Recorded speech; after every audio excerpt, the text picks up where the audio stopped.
और हमें कहा गया है कि ये जो फेस है बेटा, इस फेस में से कितना फ्लक्स पास होगा वो अपने को फाइंड करना। फाइंड फाई,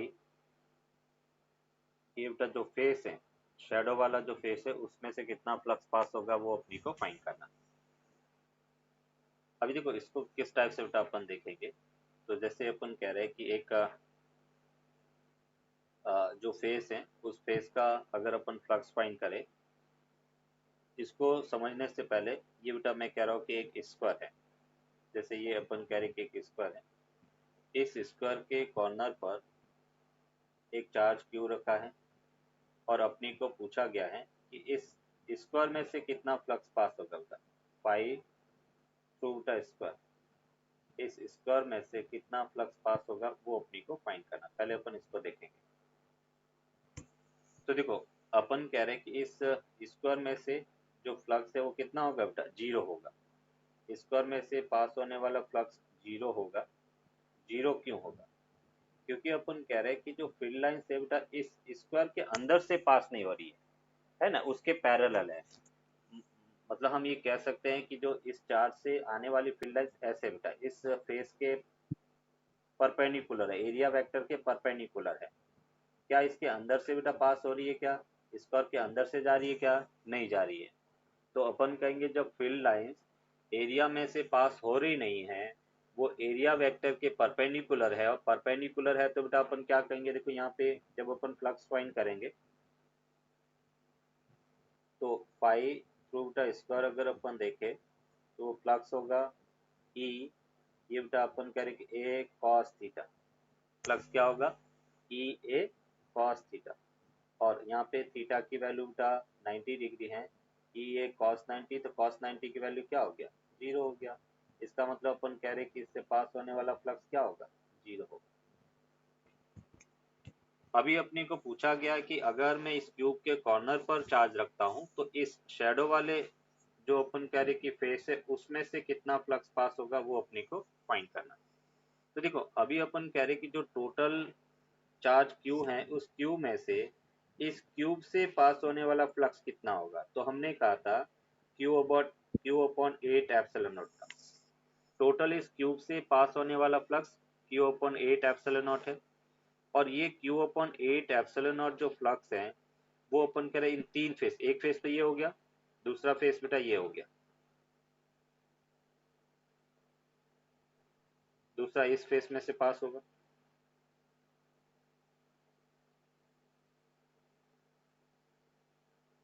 और तीसरा बेटा अपन कह रहे हैं कि जो आउटर फेस है उसमें से पास होगा, इस वाले फेस में से।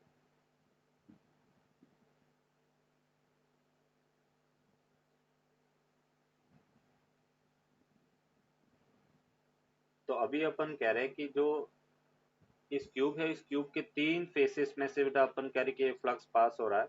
तो अगर वन ऑफ द फेस से अगर पूछा जाए जो ब्लैक कलर में था, उसको अपन कह सकते हैं बेटा Q by eight epsilon naught divide by three बेटा, वो तीन इक्वल पार्ट में डिवाइड हो रहा है। मतलब हमें ये मिला क्यू बाई 24 एप्सिलॉन नॉट की इक्वल है। ये बेटा अपन कह रहे कि इससे पास होने वाला फ्लक्स कितना मिला? क्यू बाई 24 एप्सिलॉन नॉट के इक्वल होगा बेटा। कोई डाउट इसमें? एक सिलेंडर के एंड पर चार्ज क्यू रखा गया है उसके फेस सेंटर पर। तो अपन कह रहे कि इस सिलेंडर में से कितना फ्लक्स पास होगा ये अपने को फाइंड करना। देखो सर बेटा, पहले हाँ हमने जो सर एक पहले क्वेश्चन किया था क्यूब वाला जिसके कोने में चार्ज क्यू था और हमें वो पूरे हाँ क्यूब में फ्लक्स फाइंड करना था, उसका हाँ आंसर में cube by eight upon epsilon naught मिला था। बिल्कुल। तो उसमें भी एक्चुअली वो आधा आधा तो वो पास ही नहीं होगा ना। नहीं, उसमें जैसे क्यूब जब था, ये बेटा अपन कह रहे कि क्यूब की अगर अपन बात करें, देखो कैसे।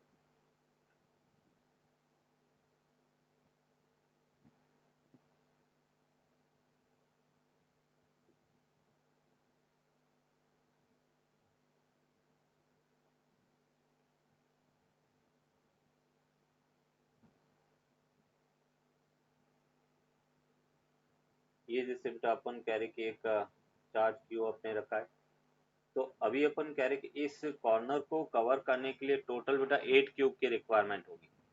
तो टोटल जो चार्ज है वो 8 इक्वल टोटल फ्लक्स है वो 8 इक्वल पार्ट में डिवाइड होगा। देखो कैसे बेटा, ये जैसे अपन कह रहे कि एक क्यूब मैं लेता हूँ, ये अपने पास एक क्यूब हो गया, और ये बेटा अपन कह रहे कि दूसरा क्यूब हो गया,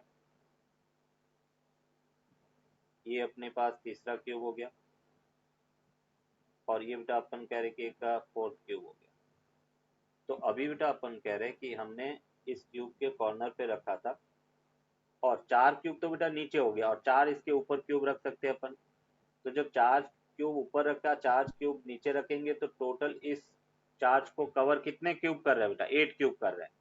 तो अभी अपन कह रहे हैं कि जब एक क्यूब से अपने को फ्लक्स पूछा गया है, तो टोटल जो flux 8 cube by epsilon not था, उसको 8 इक्वल पार्ट में डिवाइड कर दिया।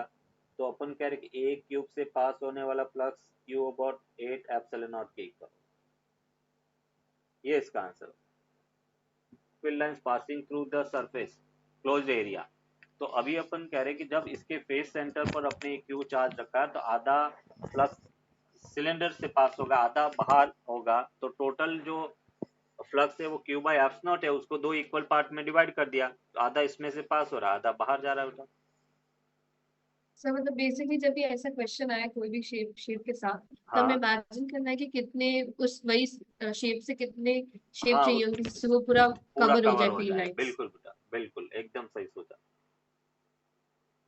से ये बेटा अपन कह रहे कि स्क्वायर है, उसको अपन 2D में ड्रॉ किया, इसलिए थोड़ा इस शेप में अपन दिखा रहे, स्क्वायर नहीं दिखाया। तो अपन कह रहे कि square of side line 10 centimetre है, उसके सेंटर से बेटा 5 सेंटीमीटर पर एक का चार्ज 20 माइक्रोकूलम चार्ज रखा गया है। तो जो अपन कह रहे कि स्क्वायर में से कितना फ्लक्स पास होगा वो अपनी को फाइंड करना। यस, बताओ क्या हम कह रहे हैं।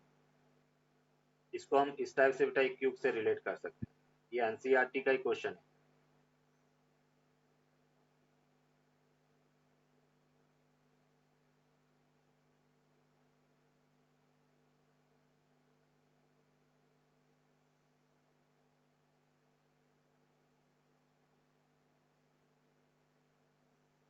अभी बेटा देखो, ये अपन कह रहे कि स्क्वायर था, उस स्क्वायर के सेंटर पर अपन कह रहे कि ये बेटा इस स्क्वायर के सेंटर से इस क्यूब के सेंटर पर अपने चार्ज क्यू रखा बेटा, ये चार्ज क्यूब रखा, जो अपन कह रहे कि इस स्क्वायर इस क्यूब के सेंटर पे हो गया। अभी मुझे इस फेस में से बेटा फ्लक्स फाइंड करना है। तो हमें पता है कि कोई भी चार्ज है उसके कारण बेटा टोटल फ्लक्स कितना होता है? क्यू बाई एप्सिलॉन नॉट होता है। और इस क्यूब के कितनी फेसेस होती है बेटा? टोटल 6 फेसेस होती है।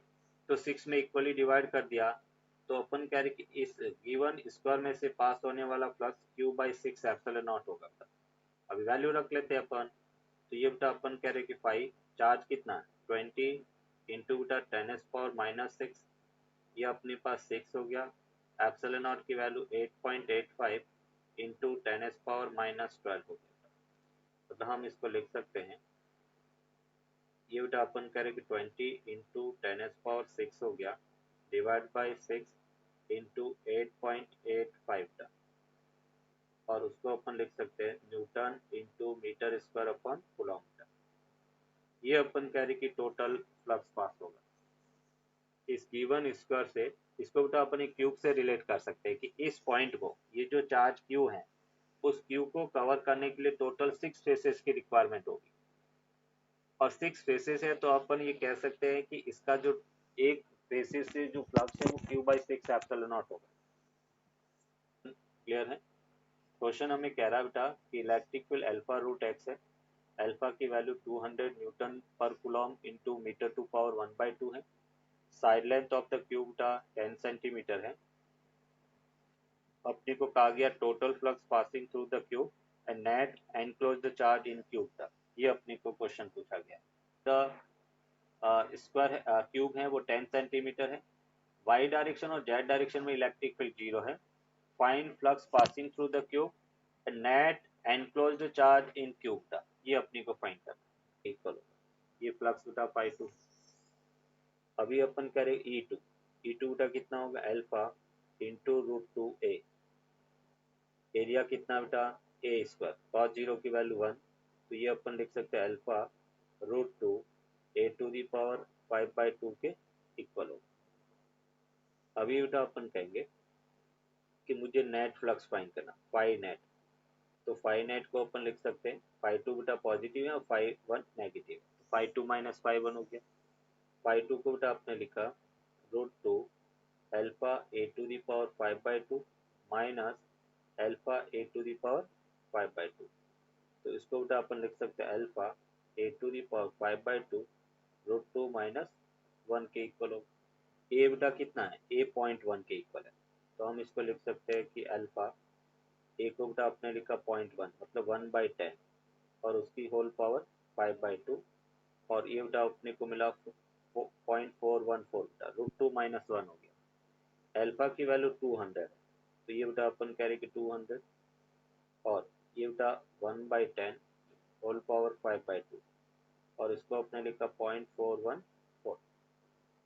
अगर इसको बेटा अपन सॉल्व करें तो ये अपने पास कितना होगा नीचे बेटा, तो 10 की पावर 5/2 है, मतलब रूट 10 की पावर 5 था, तो ये 10 रूट 2 होगा, रूट 10 इंटू रूट 10 का और रूट 10, तो 100 रूट 10 का, तो इसको अपन लिख सकते हैं 200 अपॉन 100 रूट 10 का इंटू 0.414 का, 100 से ये कैंसिल आउट, मीन्स यहाँ से बेटा अपने को मिला 2/√10 इंटू 0.4 बेटा, इसको अपन चाहे सॉल्व कर सकते हैं, तो ये अपने पास आंसर होगा।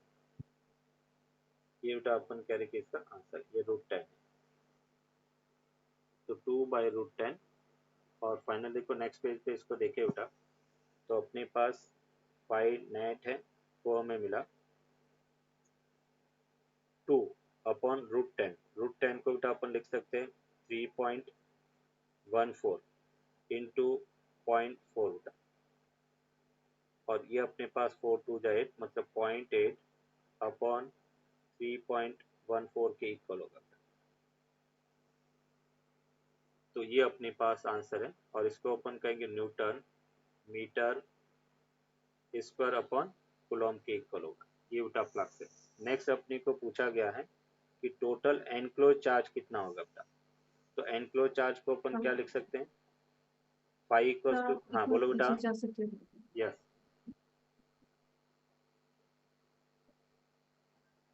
यस, तो ये अपने पास अल्फा रूट टू ए है, और इसको जब सॉल्व करेंगे तो रूट टू बाहर आ गया, और ये बेटा ए टू दी पावर 5/2 हो गया, और अपने को नेट फ्लक्स फाइंड करना है, तो जो फ्लक्स पॉजिटिव है उसको पॉजिटिव लिख दिया, नेगेटिव को नेगेटिव रख दिया, तो 5/2 माइनस 5/1 अपने सॉल्व किया, तो ये अपन कह रहे कि इसका आंसर आ गया।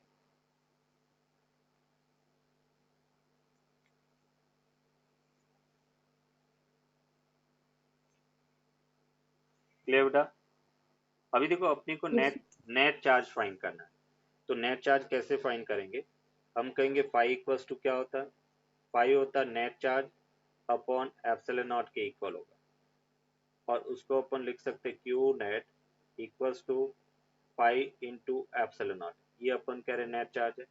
फ्लक्स ऑलरेडी बेटा आपने फाइंड कर लिया है, तो ये अपने पास 2/3.14 इंटू बेटा 0.4, ये फ्लक्स हो गया, और एप्सिलॉन नॉट की वैल्यू कितना बेटा 8.85 इंटू 10⁻⁻12 कूलॉम, ये अपन कह रहे कि टोटल एनक्लोज चार्ज होगा। फ्लक्स पॉजिटिव है, इसका मतलब एनक्लोज चार्ज भी बेटा क्या होगा, पॉजिटिव होगा।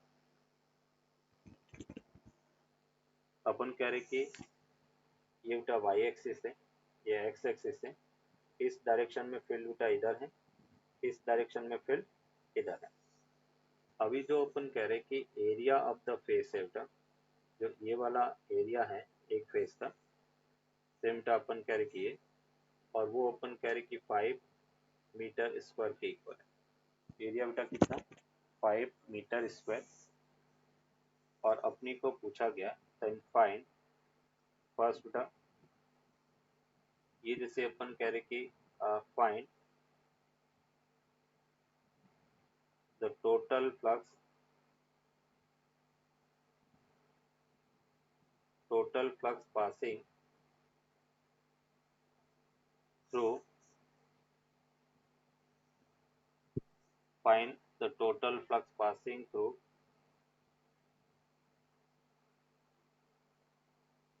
the flat surface, both flat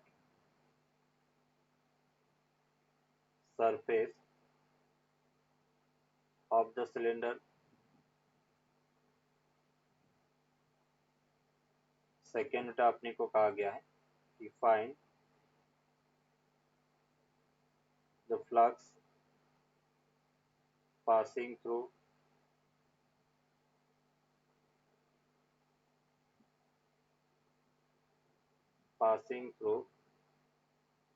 the curved surface of the cylinder. Find the flux passing through the curved surface of the cylinder. Cylinder की कर्व सरफेस से फ्लक्स कितना पास होगा वो बेटा अपने को फाइंड करना है। और थर्ड बेटा अपने को पूछा गया है also find the net enclosed charge. Find the net enclosed charge in cylinder. Cylinder से टोटल एनक्लोज्ड चार्ज क्या होगा वो अपने को फाइंड करना। अभी देखो बेटा फ्लैट सरफेस की अगर अपन बात करें तो एरिया वेक्टर अगर मैं देखता हूं तो यहाँ पे एरिया वेक्टर बेटा इधर होगा, इस सरफेस का एरिया वेक्टर इधर होगा। जब हम कर्व सरफेस की बात करेंगे तो कर्व सरफेस का एरिया वेक्टर सरफेस के परपेंडिकुलर होगा। मीन्स ये जैसे बेटा अपन कह रहे कि n1 कैप है, ये अपने पास n2 कैप है और ये अपन कह रहे कि n3 कैप है, ये एरिया वेक्टर हो गया। अगर मैं इलेक्ट्रिक फील्ड की बात कर रहा हूँ तो इलेक्ट्रिक फील्ड बेटा इस रीजन में इधर है, इस रीजन में इलेक्ट्रिक फील्ड इधर है, इस रीजन में इलेक्ट्रिक फील्ड इधर है, तो यहाँ पे 90 डिग्री हो गया। मतलब यहाँ पे अपन कह रहे कि 90 डिग्री है। तो अगर अपने को फ्लक्स फाइंड करना फर्स्ट बेटा दोनों फ्लैट सरफेस है, तो अगर मैं φ1 बेटा देखता हूँ तो φ1 क्या होगा E इंटू ए के इक्वल होगा और ये cos 0 बेटा E a cos 0 ये 1 हो गया। E की वैल्यू कितना बेटा 200, एरिया कितना बेटा 5, तो ये आपने लिखा 10⁻³ बेटा newton metre square upon coulomb होगा। अगर मैं φ2 की बात करता बेटा तो φ2 में अपने पास कितना होगा, तो सेम बेटा ई ए ये भी cos 0 होगा। इलेक्ट्रिक फील्ड और एरिया वेक्टर दोनों सेम डायरेक्शन में है। ई की वैल्यू बेटा 200, एरिया 5 cos 0 1, ये भी अपने को मिला 10⁻³ newton metre square upon coulomb होगा। ये फर्स्ट का आंसर हो गया। सेकेंड बेटा अपने को पूछा कर्व सरफेस, तो कर्व सरफेस से अगर फ्लक्स की बात करें तो यहाँ पे बेटा अपन कह रहे कि ई ए cos 90 और cos 90 की वैल्यू क्या होता है 0 होता है, इसका मतलब कर्व सरफेस से कोई भी फ्लक्स पास नहीं होगा। फिर बेटा अपन कह रहे कि थर्ड टोटल एनक्लोज चार्ज, तो हम पहले फाइनाइट फाइंड करेंगे। फाइनाइट क्या होगा बेटा सम ऑफ φ1 प्लस φ2 प्लस φ3, φ1 की वैल्यू 10⁻³ φ2 की वैल्यू 10⁻³ और φ3 बेटा 0 है। मीन्स ये अपने पास 10⁻³ इंटू 2 हो गया और हमें नेट एनक्लोज चार्ज पूछा गया, तो क्यू नेट इक्वल्स टू बेटा अपन क्या लिख सकते हैं एप्सिलॉन नॉट इंटू 5 बेटा, बस इसकी वैल्यू अपन रख लेते हैं। तो ये बेटा अपने को मिलेगा Q net that is equals to epsilon naught into 5 बेटा। एप्सिलॉन नॉट की वैल्यू 8.85 इंटू 10⁻⁻12 और 5 की वैल्यू 2 इंटू 10⁻³ बेटा, तो ये अपने पास कूलॉम था। तो हम लिख सकते हैं 8.85 इंटू बेटा 2 इंटू 10⁻⁻9 कूलॉम, ये इसका आंसर होगा। इस टाइप के application of Gauss law.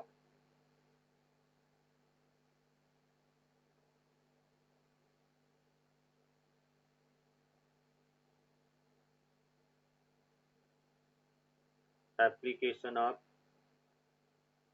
Gauss law.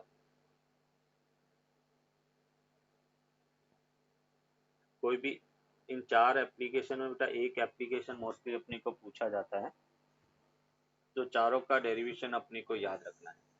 तो सबसे फर्स्ट बेटा अपन कहेंगे कि गॉस लॉ की एप्लीकेशन में अपन देखेंगे कि using Gauss law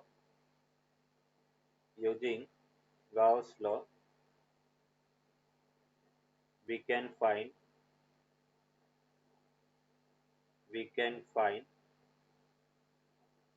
the electric field intensity. We can find the electric field intensity. To find the electric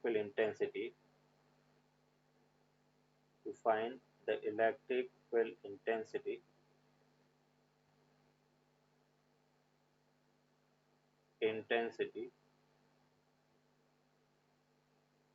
we assume a Gaussian surface.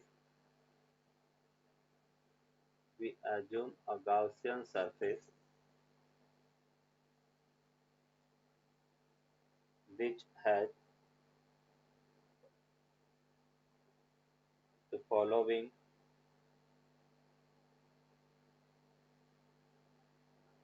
property.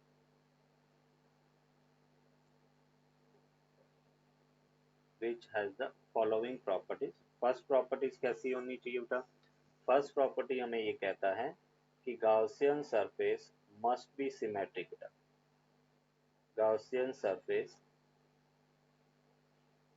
Must be symmetric. और symmetric में अपन दो type के shape का use करते हैं, must be symmetric. For example, अगर point charge है तो हम कहेंगे या तो स्फेरिकल हो सकती है, स्फेरिकल सरफेस और सिलेंड्रिकल सरफेस, दो टाइप के सरफेस का यूज करते हैं, स्फेरिकल और दूसरा अपन कहेंगे सिलेंड्रिकल सरफेस। स्फेरिकल सरफेस है, सिलेंड्रिकल सरफेस, मतलब फर्स्ट पॉइंट में अपन कह रहे हैं गाउसियन सरफेस सिमेट्रिक होनी चाहिए। सेकेंड पॉइंट में बेटा अपन कहेंगे कि Gaussian surface must be parallel और perpendicular to the electric field. कोई रैंडम एंगल नहीं होना चाहिए, या तो अपन कह रहे कि cos 90 होगा या cos 0 होगा। तो Gaussian surface must be parallel और perpendicular to the electric field intensity. हम इस टाइप की सरफेस सेलेक्ट करेंगे जो इलेक्ट्रिक फील्ड के पैरेलल हो या परपेंडिकुलर हो। ये बेटा दो प्रॉपर्टीज अपन कह रहे कि गॉसियन सरफेस फॉलो करेगी। Yes, charge density.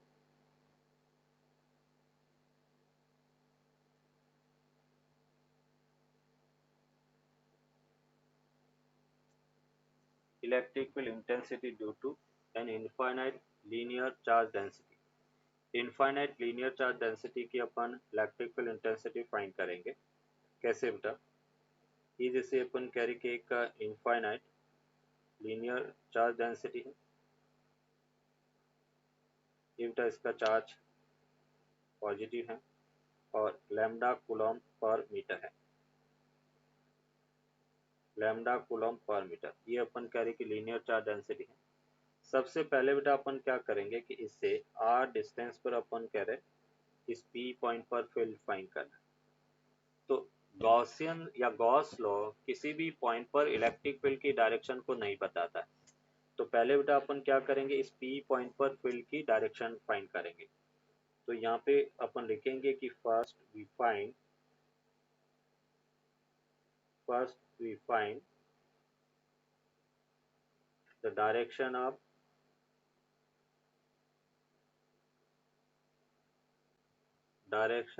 Electric field intensity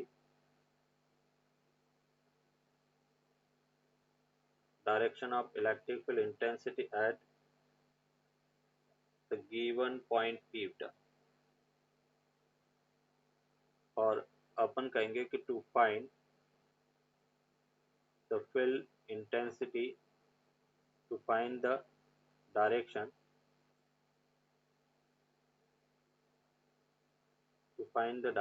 we assume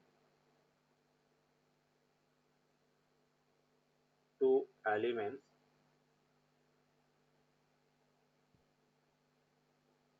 as shown in diagram.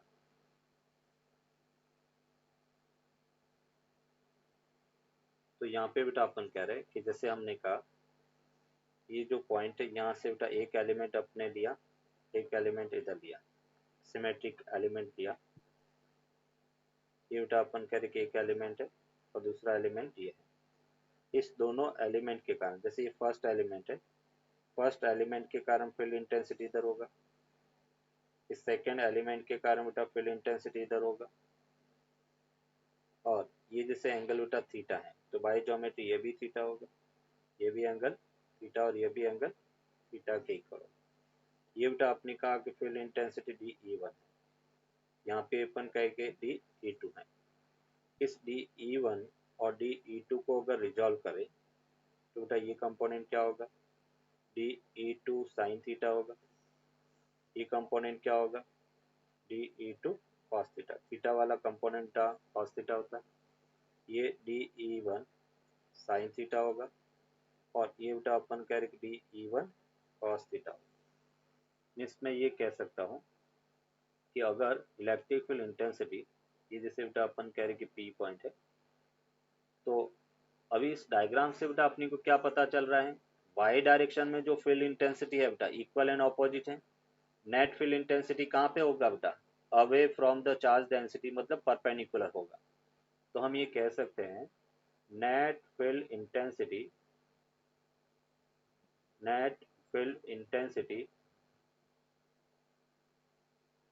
will be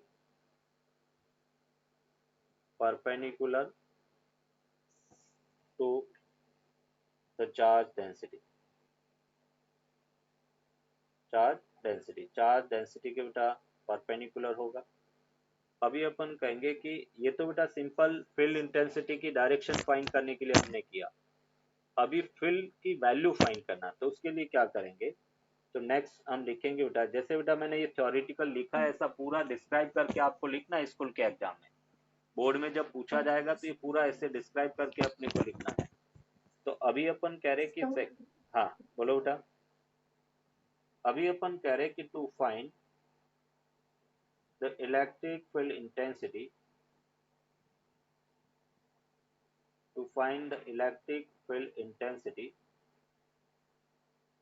at point P, we assume a Gaussian surface,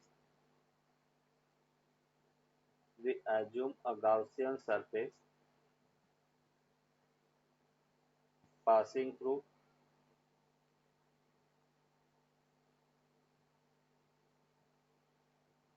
the point P बेटा, P पॉइंट से पास होती है Gaussian surface assume करेंगे, तो देखो हमें क्या मिलता है,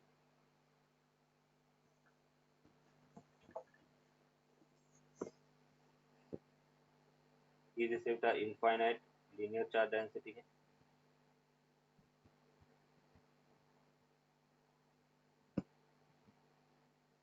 इनफाइनाइट लीनियर चार्ज डेंसिटी, और चार्ज डेंसिटी है लैम्डा कूलम पर मीटर का। इससे r डिस्टेंस पर एक पॉइंट P है, मुझे इस P पॉइंट को बेटा फील्ड इंटेंसिटी फाइंड करना है, तो इस P से पास होता हुआ एक गाउसियन सरफेस लेगा। कैसी सरफेस एज्यूम करेंगे बेटा, सिलिंड्रिकल सरफेस, तो ये एक सिलिंड्रिकल सरफेस अपने एज्यूम की। सिलिंड्रिकल सरफेस बेटा तीन सरफेस से बनी हुई है, ये जैसे सरफेस S1 है, ये अपन कह रहे कि S2 है, और ये बेटा अपन कह रहे कि S3 है, तीन सरफेस से बनी है। इसकी लेंथ बेटा अपन कह रहे कि L के इक्वल, ये जो लेंथ है वो अपन कह रहे कि L है। और जब अपन कह रहे कि तीन सरफेस है, देखो क्या करेंगे बेटा, फर्स्ट एलिमेंट अपने यहाँ पे लिया, इधर बेटा इलेक्ट्रिक फील्ड इंटेंसिटी परपेंडिकुलर और एरिया वेक्टर ds3 बेटा इधर होगा। दूसरा एलिमेंट बेटा मैंने यहाँ पे लिया, ये अपन कह रहे कि ds1 इधर होगा, इलेक्ट्रिक फील्ड बेटा परपेंडिकुलर, दोनों के बीच में एंगल कितना 90 डिग्री। तीसरा एलिमेंट बेटा यहाँ पे लिया, एरिया वेक्टर ds2 बेटा इधर होगा और इलेक्ट्रिक फील्ड इधर होगा, ये दोनों के बीच में एंगल 90 डिग्री। अभी बेटा अपन कह रहे कि यूजिंग गॉस लॉ, यहाँ पे अपन गॉस लॉ है वो अप्लाई करेंगे। तो यूजिंग गॉस लॉ,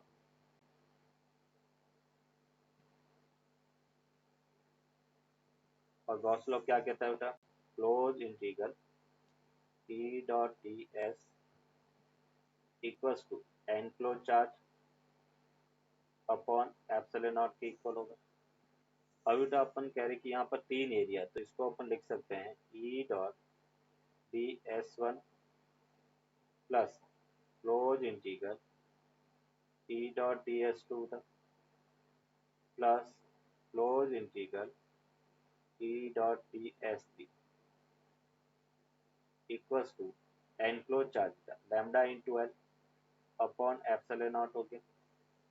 अभी देखो अपन क्या लिखेंगे, तो हम ये लिख सकते हैं फर्स्ट में बेटा ई ds1 cos 90 और cos 90 की वैल्यू क्या होता है 0। सेकेंड में बेटा अपन करेंगे ई ds2 cos 90 और cos 90 की वैल्यू 0। और थर्ड में बेटा अपन लिखेंगे ई ds3 cos 0 और उसको बेटा आपने लिखा लैम्डा एल अपॉन एप्सिलॉन। तो नेक्स्ट स्टेप में बेटा फर्स्ट 0 हो गया, सेकेंड भी 0 है, थर्ड को बेटा अपन लिखेंगे ई इंटू एरिया बेटा वो 2 पाई आर एल के equals to lambda L upon epsilon naught होगा। एल से एल क्या होगा कैंसिल आउट, मीन्स यहाँ से अपन कहेंगे कि पी पॉइंट पर field intensity lambda upon 2 pi epsilon naught R के इक्वल होगा और उसको अपन लिख सकते हैं बेटा 2 के लैम्डा बाई आर। मतलब हम कहेंगे कि पी पॉइंट पर field intensity EP vector that must be equal to 2 के लैम्डा आर कैप के इक्वल। ये बेटा अपन कह रहे कि फील्ड इंटेंसिटी। अगर इस फील्ड इंटेंसिटी का डिस्टेंस के साथ में ग्राफ प्लॉट करें बेटा, ये जैसे अपन कह रहे कि फील्ड इंटेंसिटी ये डिस्टेंस है, तो यहाँ पे बेटा इलेक्ट्रिक फील्ड इंटेंसिटी आर के इनवर्सली प्रोपोर्शनल है। तो ग्राफ कैसा होगा बेटा रेक्टेंगुलर हाइपरबोला, ये ग्राफ होगा। इस ग्राफ को अपन क्या कहेंगे रेक्टेंगुलर हाइपरबोला, रेक्टेंगुलर हाइपरबोला, ये इसका ग्राफ होगा। डेंसिटी है इनफाइनाइट लीनियर चार्ज डेंसिटी है,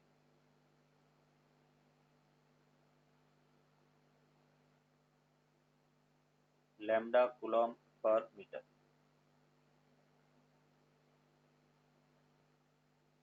अभी तो अपन कह रहे कि आर डिस्टेंस पर ये अपन कह रहे कि एक पॉइंट पी है, लैम्डा कूलॉम पर मीटर है, आर डिस्टेंस पर बेटा अपन कह रहे कि एक पॉइंट पी है और यहाँ पे अपन कह रहे अगर बेटा अपन कह रहे कि एक इलेक्ट्रॉन है, उस इलेक्ट्रॉन को आर रेडियस के सर्कुलर पाथ में किस स्पीड से बेटा अपन सर्कुलर मोशन करवाए ताकि ये इक्विलिब्रियम में बना रहे। अपने को v की वो वैल्यू फाइंड करना है जिसके कारण ये इलेक्ट्रॉन इक्विलिब्रियम में बना रहे। इलेक्ट्रॉन का मास m है और चार्ज बेटा e है और v की वैल्यू अपने को फाइंड करना। Find the speed, find the speed of the electron for equilibrium। Equilibrium किसे कहेंगे जब द नेट फोर्स क्या हो जाए 0 हो जाए। तो अभी जब ये इलेक्ट्रॉन हम कह रहे कि बेटा सर्कुलर मोशन करेगा तो बाहर की तरफ क्या लगेगा सेंट्रीफ्यूगल फोर्स, अंदर की तरफ क्या लगेगा सेंट्रीपिटल फोर्स। बाहर जो सेंट्रीफ्यूगल फोर्स है उसको हम लिख सकते हैं बेटा mv²/r, और अंदर जो सेंट्रीपिटल फोर्स है उसको बेटा अपन लिख सकते हैं charge into electric field intensity. तो हमें बेटा पता है कि फॉर सर्कुलर मोशन में इक्विलिब्रियम की क्या कंडीशन होती है, तो हम ये कह सकते हैं कि सेंट्रीपिटल फोर्स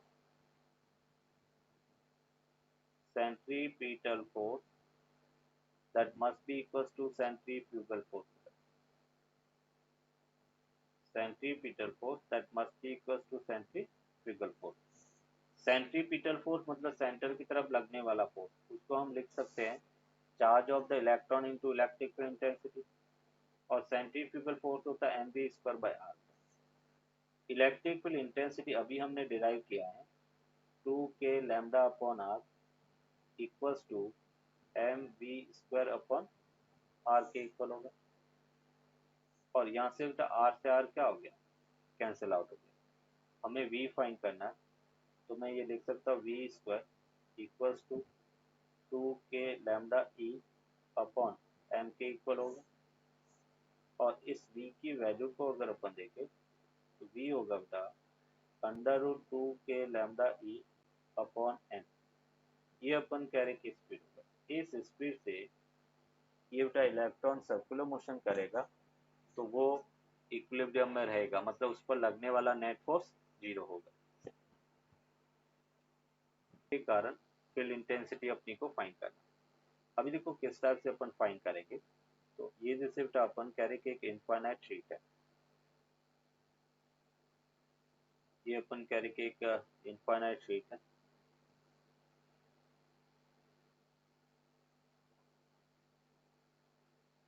ये बेटा अपन कह रहे कि इधर भी इन्फिनिटी को मूव कर रहा है, ये इनफाइनाइट शीट है, इसका surface charge density sigma coulomb पर मीटर स्क्वायर, ये सरफेस चार्ज डेंसिटी है।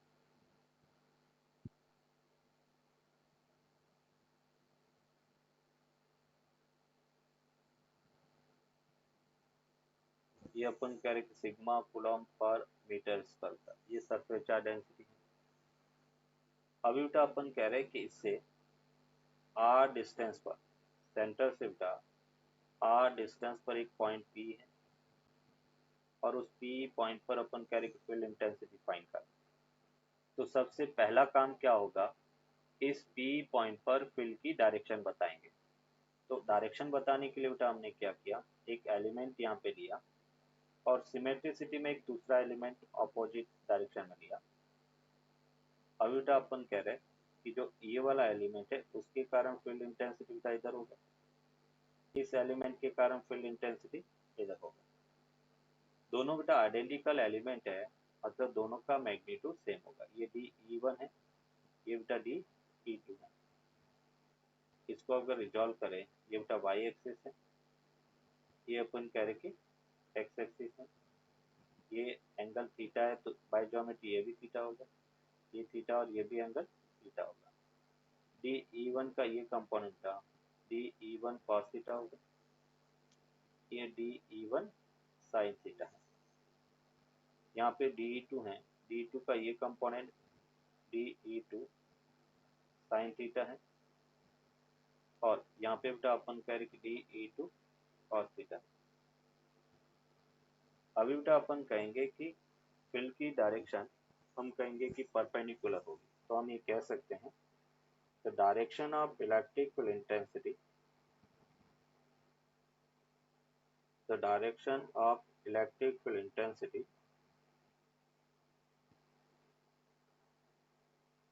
intensity will be perpendicular to the surface charge density, will be perpendicular to surface charge density। अभी जब अपन कह रहे कि परपेंडिकुलर है, नेक्स्ट सिस्टम में बेटा अपन क्या कहेंगे, फील्ड फाइंड करने के लिए अपन गॉसियन सरफेस एज्यूम करते हैं। तो नेक्स्ट में अपन कहेंगे to find the electric field intensity electric field intensity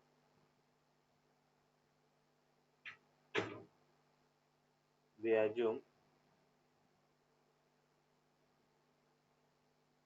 assume a Gaussian surface. We assume a Gaussian surface passing through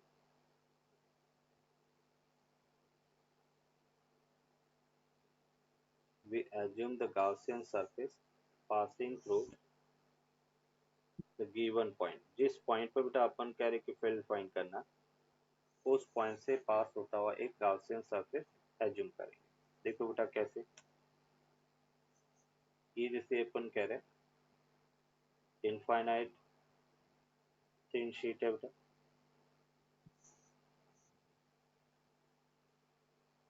ये अपन कह रहे कि इस टाइप से इनफाइनाइट थिन शीट है,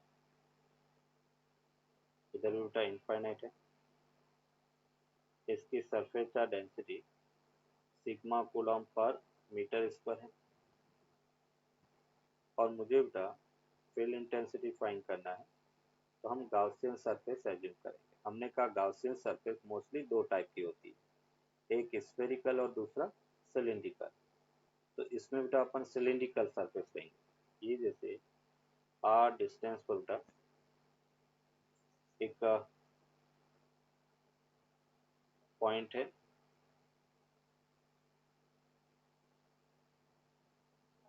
इस तरह से बेटा अपन कह रहे कि एक गाउसियन सरफेस अपन ले रहे हैं.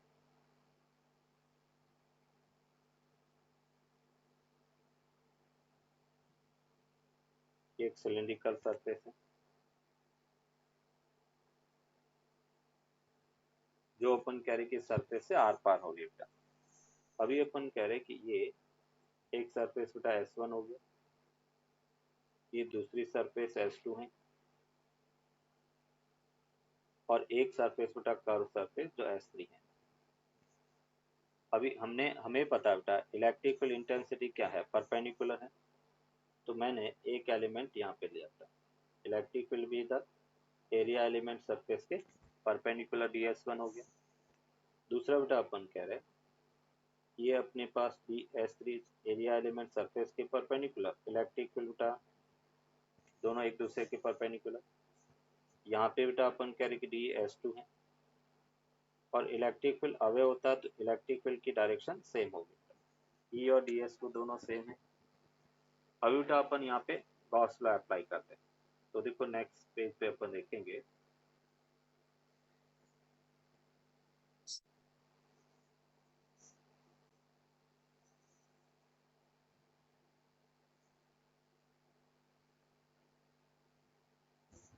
Using Gauss law. अगर अपन देखें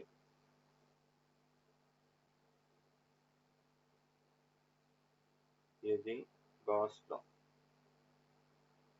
और गॉस लॉ बेटा क्या कहता है, close integral E dot D S equals to enclose charge upon epsilon naught होगा.